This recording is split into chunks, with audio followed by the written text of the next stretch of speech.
This edition of MacVoices is sponsored by Take Control Books, the answers you need now from leading experts. If you think your high school mascot or your father's middle name is an adequate password, you desperately need Joe Kissel's Take Control of Your Passwords. Get it now at TakeControlBooks.com. MacVoices at Macworld iWorld 2014. I'm Chuck Joyner. Look who I found, Michael Johnston of, well, let's see. We Have Communicators is the podcast, but you're here really representing Applr, your company, your social network company. Yeah, it's a site for social app discovery, and it came out of the fact that I never really found a lot of good apps going to the App Store. Honestly, I found most of the good apps talking to my friends, people that I know and have similar interests with. So I wanted to do something that captured that experience online so that you could go and see what people were using, people that you cared about. So the way it works is you create a profile and you can rate all the apps that you want, all the apps that you have. It'll actually pull in all the apps that you've ever purchased. So with one click, you can say, yes, I like this, or no, I don't like it. And then you go through the whole process, and you also find the people that you want to follow. And once you've started following some people, you get an activity feed of those people that you're following, and you see all the apps that they use, and none of the stuff that that you don't care about because you're not following the people that you don't have any interest in, and you only get those good apps. And what has come out of it is it's really interesting. Not only do you get really great recommendations from the people that you're following, of course, because you know them, but you also, even if you go to the fire hose, you see everybody's recommendations. Just people who are using Applr seem to be more conscientious of good apps, and they're willing to pay a couple bucks for a good app. But every once in a while, there's a moment where you see an app and you think, hey, this looks really cool. Maybe it'll work for me and my needs, but I don't know if it'll do this one thing. So you can go and find the people that you are friends with, or even just anybody on Applr, and you can see the reviews right there. And you say, okay, this guy likes this. I'm going to add a little reply and say, hey, does it do this thing? And then they get a notification and they'll say, yes, it does do it, or no, it doesn't, or you have to do this or that. And then you can get a really good sense of what you're buying before you buy it. Because, of course, one of the biggest hurdles with buying apps is, you don't know what you're going to get until you get it. And if it's the wrong thing, you're out $5 or even, 20, 30, 40 bucks, depending on the app. If you're looking at something from like Omni Group or something like that. Yeah, and it has a lot of other cool features, such as bookmarking apps. So if you aren't sure if you want it right now, you can bookmark it. And then you can get notifications on if it goes on sale or if it's updated. So if there's something out there and you think, this looks pretty cool, or you even download it, maybe it's a free app and it looks cool, but it doesn't do this one thing that you're pretty sure it's probably going to get around to doing soon, you just say, let me know when it's updated.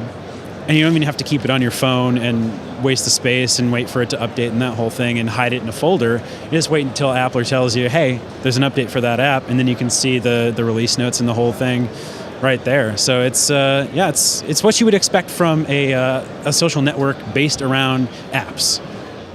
Okay, so let's take a look at Applr, Michael, and why it's so cool. Okay, so this view right here, this is my home page or the activity page, and you can see that there's some activity from people that I follow here. You see the thumbs up in the corner. Actually, it's only showing positive opinions because I figure for the most part people just want to see apps that other people think are good. Of course, you can jump up here and you can filter things down. You can change it from positive opinions and you can see all of them or all the ones that people say are good and just okay. You can actually filter down by price. You can see only free apps or paid apps. You can change the devices, you can change the categories, you can filter down and just find games, or you can even filter down a whole combination of all of these different things. And so up here, you see some of the popular apps that the people who I follow recommend. Orient the phone a little bit differently because we're getting a lot of there. We go. That's good. Stay there. Okay. And so right up here you see the popular apps that the people I follow have recommended. So it's just a little bit of a a top apps, if you will, based on the people that I follow. And I can even switch over here and see everyone's opinions.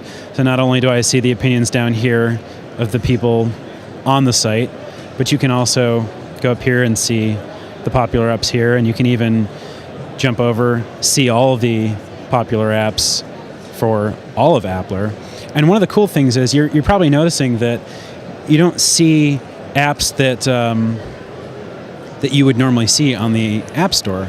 And that's because what happens is we know about the apps that you have, so we just subtract the apps that you already have and only show you the ones that you don't, so that you're not saying, okay, I already have this thing, I don't care about it, move on. So that's really cool. And another thing that you can do is, let's say your aunt gets her first iPhone, for example, and she's asking you, what are the best apps to get? And you just say, well, go to my Applr page. You say, getappler.com/username. So in my case, it's getappler.com/Michael. And right here, you can see an entire profile page. So you see the most recent activity from me right here. Again, there's filters that you can filter through. And up here, you see your favorite applications. And these are the apps that they're kind of your top 8, if you will.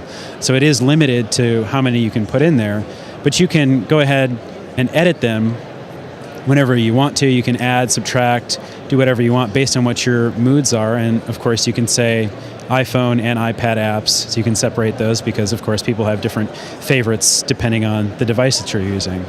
And you can also even jump in and see someone's entire collection of applications. So right now I'm looking at every popular or every positively rated app that I have in my collection. But you can even jump into and see all the apps that I have, even the ones that I haven't yet rated. Another thing that you can do is, of course, bookmark. Hit the little bookmark button, and it'll give you some options after you hit the bookmark. If you just want to leave it like that, you want to save it for later, that's fine. But you can also say, I want to know when it's updated and I want to know when it goes on sale. So Applr keeps a database of all the apps in the store, and will let you know when an app is updated or goes on sale when you ask it to. And recommending an app is also extremely easy. You can go into into any part of your library, actually, anywhere you can see an app. And so let's say you want to, rate this app, for example, 7 chords. You want to say, I recommend it, and you're done. At that point, you don't have to do anything more. You can add a review if you want, optionally, but you don't have to if you don't want to. Maybe it's something that doesn't require anything more than just a recommendation or a don't recommendation. So it's really easy to change your opinions. You can also go in and talk to people, ask them about the apps that they have. So let me see if I can pull it in here.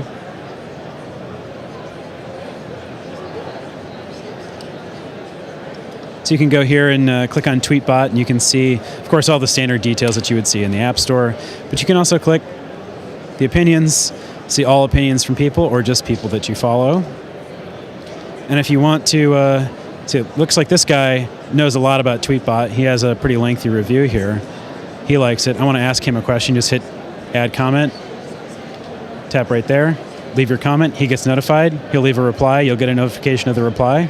And it's that easy. So yeah, and there's tons of other stuff in there. It's really cool to check out. So yeah, give it a try. You were on the show earlier on to talk about this and how it started to develop.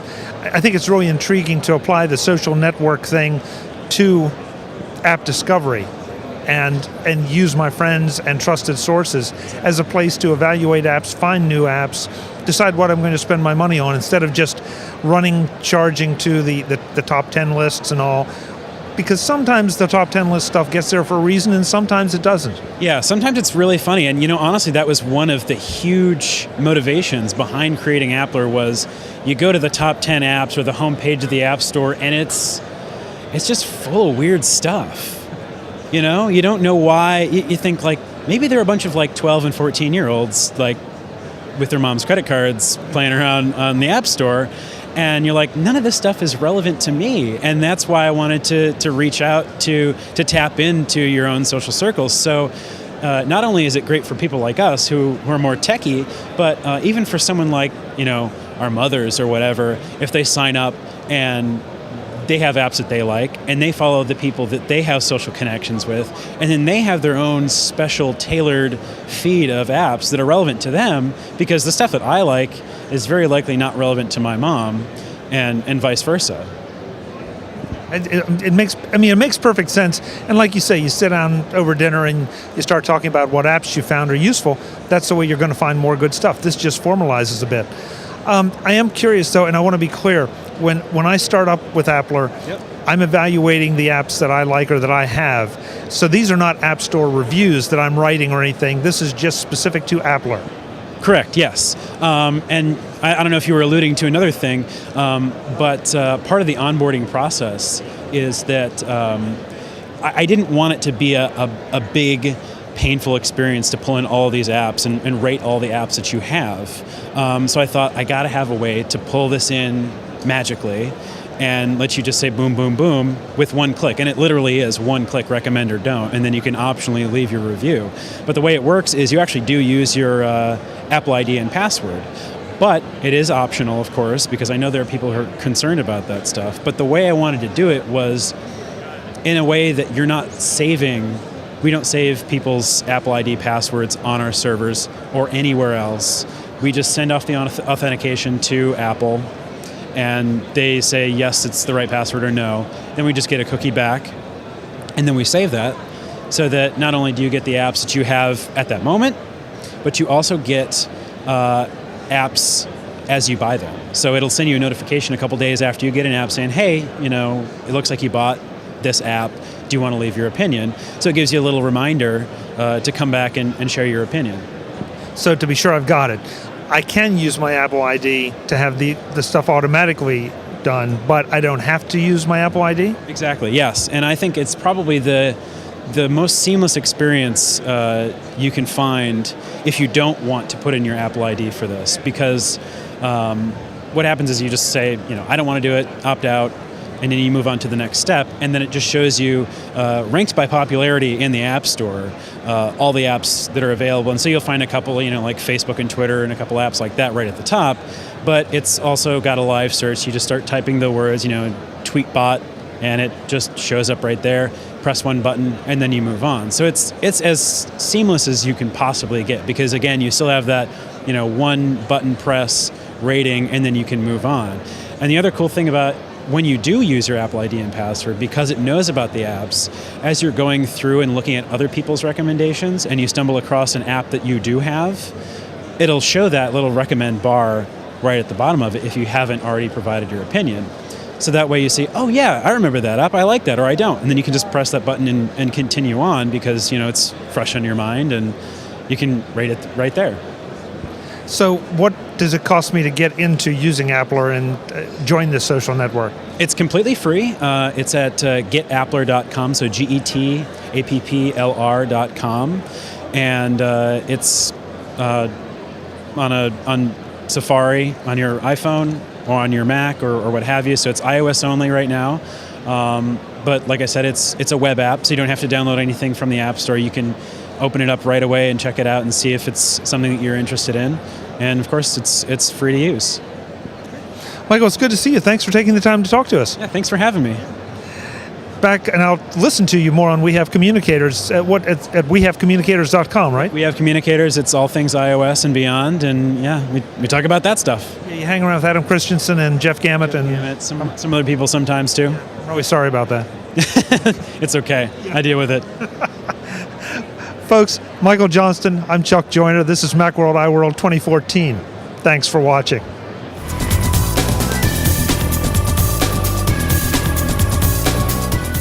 Camera work by John Zakowski of Azimuth Productions Video San Francisco at videosanfrancisco.com.